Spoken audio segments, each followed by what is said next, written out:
Our relationship started extremely rocky. Why is she saying this? And what tone is she saying? What did she go through that would cause her to say this? We cannot have a relationship based on an all or nothing mentality.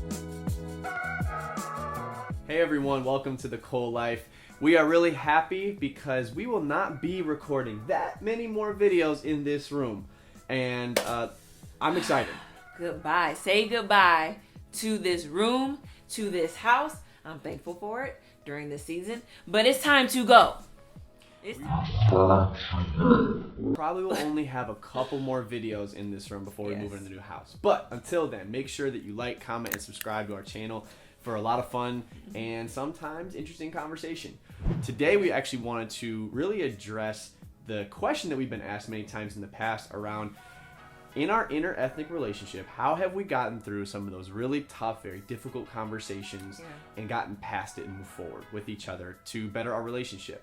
Not only that, but we have recently done a conference with the Heart of Dating, and we talked about this idea of conflict resolution in a relationship in general, and how do you have those conversations? What mentality do you need to bring to the table to get through them? Yeah, and it's not just, we use our relationship because that's what we've been through, that's what we've experienced, but it's so much more than that, than what's happening in the world with politics, with this virus, with everybody's having a very strong opinion. And how do we have those conversations without hurting each other, without breaking relationship? What can we do? So that's what we want to talk about. So specifically today, we really do want to address the idea of forgiveness, because that has been really the linchpin of how we have been able to move forward in our relationship and really come closer together and get through those difficult conversations. All right, let's get into it. Our relationship started extremely rocky.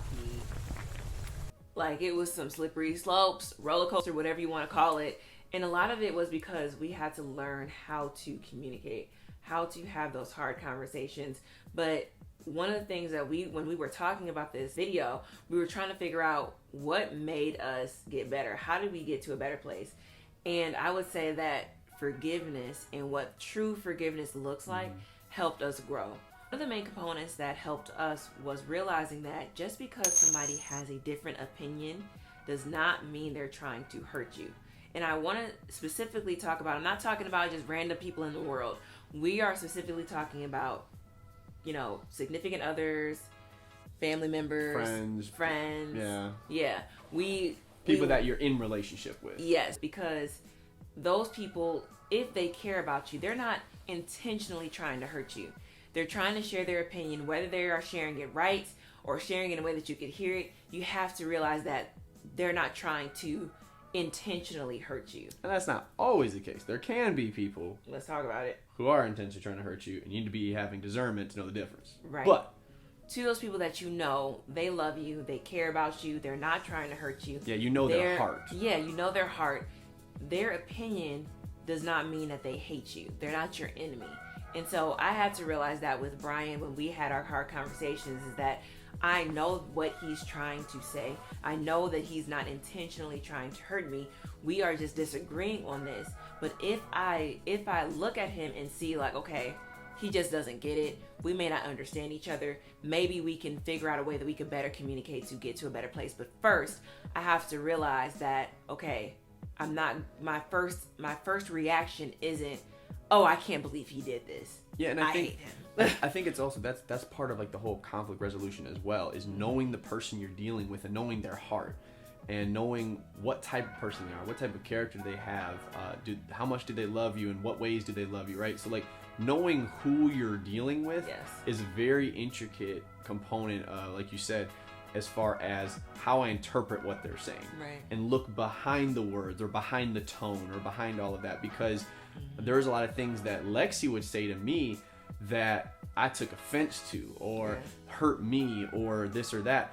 But when you actually dig down in the layers, it was really just a wall of defense and vulnerability that I was fighting against. It wasn't even her. It was more so me. And so you have to understand, like, why is she saying this? What tone is she saying? What did she go through that would cause her to say this? Her perspective is different. Let me try to Yeah. understand her perspective. And I would say a side note is that I feel that society has made us very sensitive when it comes to sharing an opinion, because people talk about, oh, I'm going to unblock you because you said this. Oh, I'm going to do that. Oh, I can't talk to you anymore. We can't be It's friends like all anymore. or nothing. It's all or nothing. And we cannot. Crazy. And when I mean cannot, we cannot have a relationship based on an all or nothing mentality. Like, just because one sentence was said and you have no idea where that sentence came from, you have no idea the hurt or the pain somebody may be going through, or are you wearing blinders? Are you able to see what they're trying to say? You have to analyze all those things before you decide, I am not going to be with somebody. I think you need to make a decision in your relationship, friendship, family, whoever it is, that I'm not going to jump to conclusions, and we're not going to just leave at the first sign of trouble and friction, right? That this relationship is worth more to me to work through those things and to adjust and come to some compromise or come to some understanding. And it's such a deep, I'm just thinking of like just how deep that is, because if you're sensitive, you will make a decision off of, oh, I don't think I should be this person's friend because of what this person said, because you don't have the maturity to keep going. Or this person is actually bad for you and you can analyze that properly and make the decision to cut them off. It is a lot to think about. And I feel like it's so easy, especially even in church, when you hear a pastor say, this is the year where you're cutting all the evil people out of your life, cutting out all the haters. It's so easy to blame where your relationships are by someone else being the culprit. Someone else is the reason why you don't need to be with them. They're toxic. They're this. And that may not actually be the case. It may just be you have to work through some things, and relationships can be hard. Marriage can be hard. And you got to get through some crap. And brotherhood, sisterhood, friendships, that stuff is hard. If you have a legitimate relationship, there is going to be very difficult times. There's going to be friction, and you need to get through it because the relationship matters enough. Absolutely. We think another really important factor, as we were even talking through how we've gotten to this place of forgiveness with each other in these conversations, is understanding that forgiveness is for you, not for them. So when you forgive someone else for the wrong or the hurt that they have given you, that is to set yourself free. Yes. You are not doing it because they're going to feel better afterwards. You're doing it because a spirit of unforgiveness keeps you in a place of bondage within your own life. It wraps you up and it prevents you from moving forward in life. It creates bitterness. It creates resentment. It creates things like the desire for revenge or holding it against someone. And you're not able to have a proper relationship without dealing with the relationships that's been in the past. Yep. That's deep.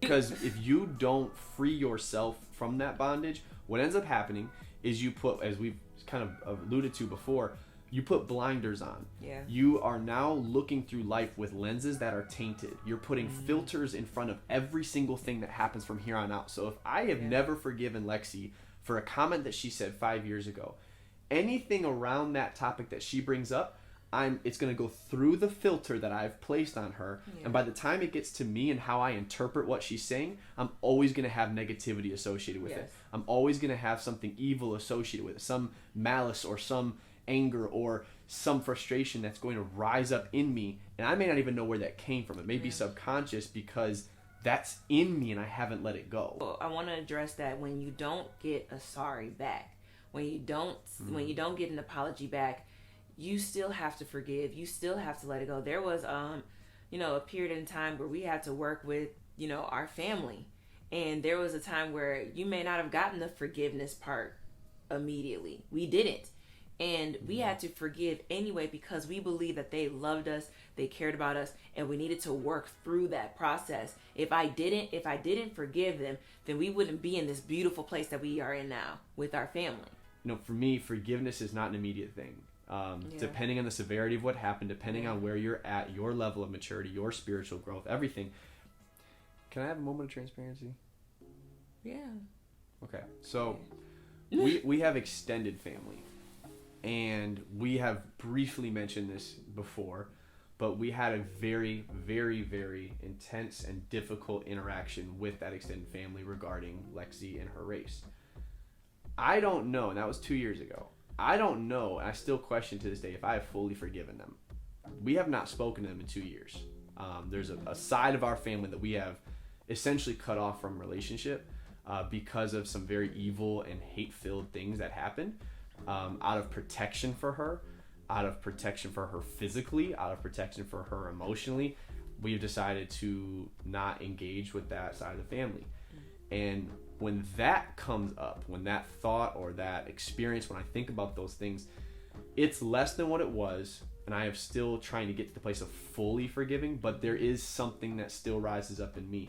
And for me, that we didn't even talk about saying this on the video, that was something that took an extreme toll on my own life. And so I'm still grappling with it. I'm in a much better place. I don't get to the point where I'm angry every time I think about it, where I want to do something every time I think about it. But when I think about the person and how I feel about them, it's not a lot of love in there as much as should be. Yeah.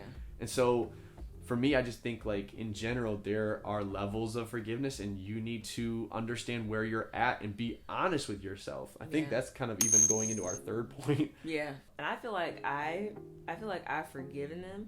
I think that the biggest thing is working with the trauma that's happened because of it. Mm-hmm. I feel like the last point, which I feel is the biggest point or most effective point, is learning how to do real self-evaluation.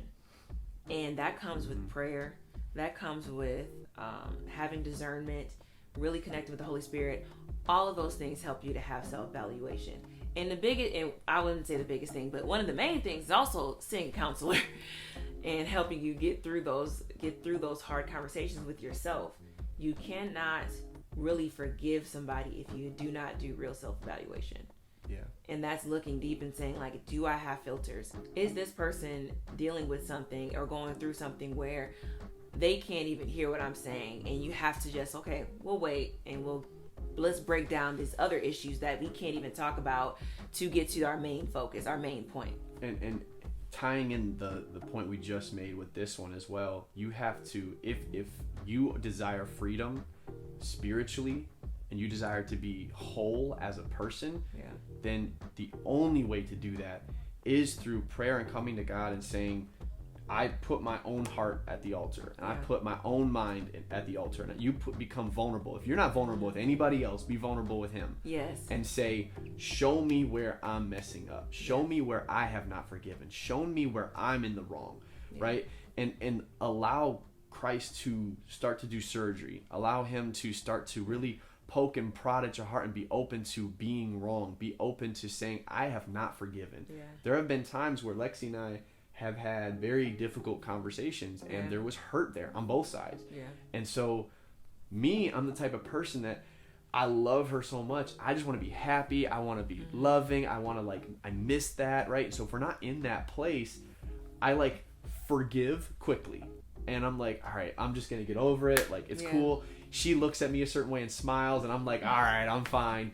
But I don't know if I've always ever dealt with the root of why I was hurt. And if I didn't actually deal with that, have I actually forgiven her? Yeah. Have I actually gotten over that hurt and that pain and said, I forgive you and I will no longer hold it against you? And that takes internalization of your own self to get there. Yeah, and I feel like I am more of the opposite, where it takes time for me to analyze. I am a big proponent of self-evaluation. I like to think on these things and say a lot. I like to make sure that I'm trying to understand how I feel.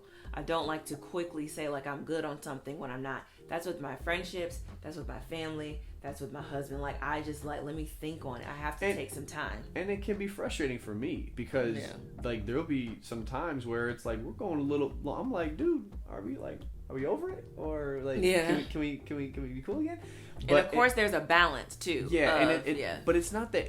Here's the difference, though. It's not that you are. What is the word? Where you hold it against you, or grudge. Lexi does not hold grudges. There's a difference. Mm-hmm. But she doesn't want to pretend like she's at a certain place when she knows her own inner self is not there yet. And so that's where it says, well, if we're not in this emotionally harmonious place, let's do some work and let's get there. Yes. Then we can be happy genuinely as opposed to surface level happiness. Yes. Now that we are in a, what I'm trying to say, like we're in a, what's like motion or a groove. We're in a groove of understanding each other. We know when to give each other space. We know when, and I know when to even ask Brian, like, are you really good? Are you really over it? You want to talk about it? Because I'm open to that, but we have to be open to understanding each other's ways of forgiveness and time frames and all that type of stuff. I think in general, when it comes to conflicting conversations, friction in relationships, and getting through that and forgiving, ultimately it just comes to, are you open? Are you willing to be wrong? Are you open to hearing other perspectives, working through things? And again, I cannot stress this enough, but are you open to going to God first and saying, show me myself. Show me myself first. I'm not even worried about them, the other person, what they're doing, why they're wrong. I'm not worried about that. Show me. Yeah. And if you can come to God and say, show me, and be open to what he has to say, then you're bringing your whole self into the relationship. And the goal would be that you trust the other person to be doing the same thing on their end. Yeah. And if you have two people who are rooted in Christ that are coming together, bringing themselves to the altar, and then God working through that with them, when they come together, they're bringing their whole selves in the relationship. And that's ultimately, ideally, where we want to be. You guys watched our video with our family, well, Brian's side of the family, when we were talking about like how we've handled our difficult conversations. You wonder how we did that, or this is an anomaly, and this is, you guys were just, applauding, I guess, our family and what we've accomplished. But know that the forgiveness that I had took time. The communication took time. The understanding took time. All of this takes time. We have to be patient with God, and we have to be patient with ourselves, not rushing into forgiveness. True forgiveness takes a lot of self-evaluation and evaluating the other person properly. So the biggest thing that we want you to get out of this is be patient with yourself, self-evaluate, make sure that you are actually forgiving, and be open to different opinions. That's it. We're praying for everyone's relationships. We're praying for just the solidarity of relationship, especially during this time. It's tough. These divisions are happening amongst people who are close, amongst brothers, amongst friends, amongst spouses, because of the virus and of the political realm and how people feel about it, because of ethnic divides and how people feel about it. In that climate where people are taking sides, we just pray that everyone can have empathy, show love, appreciate relationship, value the other people. And we're praying for that more than anything. We appreciate you guys being with us. Again, like, comment, and subscribe on the channel. Let us know what you think of this conversation. Give us some examples or stories that you've had where it was hard to forgive, so we can all kind of come together and just realize we are not alone. We're healing. We're being with each other. This is a community. So we appreciate it. We love you guys, and we will talk to you soon. Have a great day.